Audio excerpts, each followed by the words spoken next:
तो दोस्तों, अमेरिकी संसद में भारत को लेकर इतिहास का सबसे बड़ा बिल आ चुका है। आप यकीन मानिए, रिसेंट हिस्ट्री में अमेरिका की इससे बड़ा बिल अमेरिकी संसद ने कभी भी पास नहीं किया और इस बिल का नाम है इंडिया यूएस डिफेंस बिल। लेकिन उससे पहले दोस्तों, अगर अभी तक आपने इस चैनल को सब्सक्राइब नहीं किया है तो आपसे विनम्र निवेदन है कि आप इस चैनल को सब्सक्राइब कर वीडियो को लाइक करना ना भूलें। आपको याद होगा, आपसे कुछ ही टाइम पहले मैंने आपको बताया, अगर अमेरिका के राष्ट्रपति डोनाल्ड ट्रंप बनते हैं आगे आने वाले नवंबर के चुनाव में, तो आप ये बात मान करते चलिए कि अमेरिका भारत को F-35 या फिर उससे भी ज्यादा एडवांस लड़ाकू विमान बेचने को, उसकी टेक्नोलॉजी को शेयर करने के लिए तैयार हो जाएगा। और अब कुछ ही दिनों के बाद जैसे ही जो बाइडेन राष्ट्रपति चुनाव से पीछे हट गए हैं, तो ये बात भी 70 से 80% तय है कि आगे आने वाले राष्ट्रपति के चुनाव में डोनाल्ड ट्रंप राष्ट्रपति बनेंगे। और इसे कंफर्म होता देख अब डोनाल्ड ट्रंप और उनके करीबी सहयोगियों ने अमेरिकी सत्ता में अपनी पॉलिसी लागू करना स्टार्ट कर दी है। जैसा कि आप देख ही पा रहे हैं, डोनाल्ड ट्रंप के बहुत ही ज्यादा खास आदमी और रिपब्लिक पार्टी के ताकतवर नेताओं ने अमेरिकी संसद में एक बहुत ही ताकतवर बिल पेश कर दिया है और इस बिल का नाम है इंडिया यूएस डिफेंस बिल। इस डील को लाने का मकसद है भारत को अमेरिका के और भी ज्यादा क्लोज लेकर आना। इसीलिए इस बिल के अंदर प्रावधान ये किया जा रहा है कि जिस प्रकार से टेक्नोलॉजी, खासकर की हथियारों की टेक्नोलॉजी में अमेरिका, जापान, ब्रिटेन और फ्रांस को ट्रीट करता है,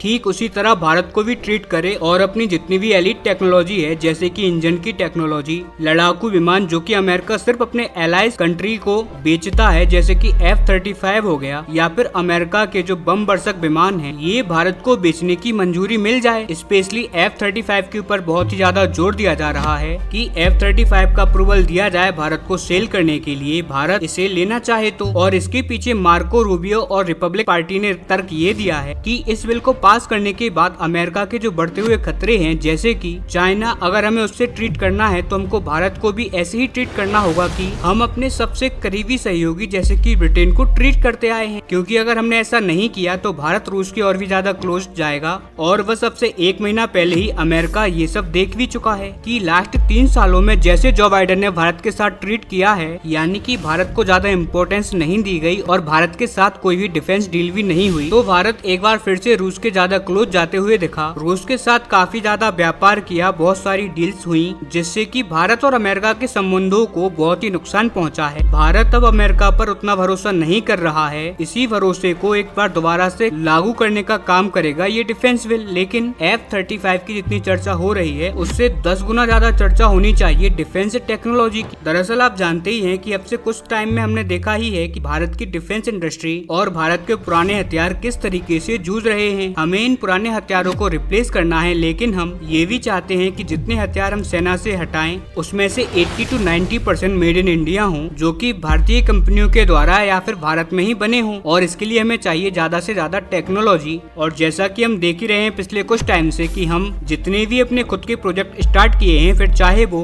M का लड़ाकू विमान हो, ऑरा स्टेल्थ ड्रोन हो, सभी के प्रोजेक्ट डिले होते जा रहे हैं। इसीलिए अगर हमको टेक्नोलॉजी मिलेगी, खास करके अमेरिकी टेक्नोलॉजी, तो हम एक बार फिर से अपने खुद के हथियार बहुत ही जल्द बना पाएंगे। इसके अलावा भारत का जो दूसरा प्रयास है वो है कि अमेरिका की जो हथियार निर्माता कंपनी है, जैसे कि बोइंग, लॉकहीड मार्टिन, ये भारत के ही अंदर अपनी मैन्युफैक्चरिंग सेटअप करें। बोइंग तो ऑलरेडी ये सब कर भी चुका है और हाल ही में PM Modi Lockheed Martin CEO से भी मिले हैं, उनके साथ भी हमारी चर्चा जारी है। वो भी भारत के अंदर एक ह्यूज अपनी फैक्ट्री लगाने जा रहे हैं। इसी के साथ एक खास प्रावधान ये किया जा रहा है कि भारत रूस के साथ कैसे भी संबंध रखे, भारत उनसे कुछ भी खरीदे, लेकिन भारत के ऊपर प्रतिबंध ना लगाए जाएं। भारत को जो कार्डसा है, जो कि अमेरिका का एक बहुत ही बड़ा सैंक्शंस प्रोग्राम है, उससे छूट दी जाए। ये एक बहुत ही क्रूशियल फैक्ट है और मार्को रूबी ने इसको रिकॉग्नाइज किया है। वो भी ये बात जानते हैं भारत रूस को कभी नहीं छोड़ने वाला, क्योंकि ये उनके हित में नहीं है। वहीं अगर हमें चाइना को काउंटर करना है तो हमको ये बात इंश्योर करके रखनी होगी